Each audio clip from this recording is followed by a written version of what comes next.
words of the poet Hokoji, marvelous power and supernatural activity, drawing water, carrying wood. The easiest way to stop thinking is first of all to think about something that doesn't have any meaning, or listening to a sound that has no meaning, because that stops you thinking, because you become fascinated in the sound. Comes the point when the sound is taken away.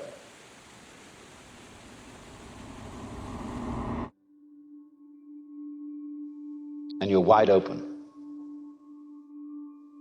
Now at that point, there will be a kind of preliminary so-called Satori, and you will think, wowee, that's it.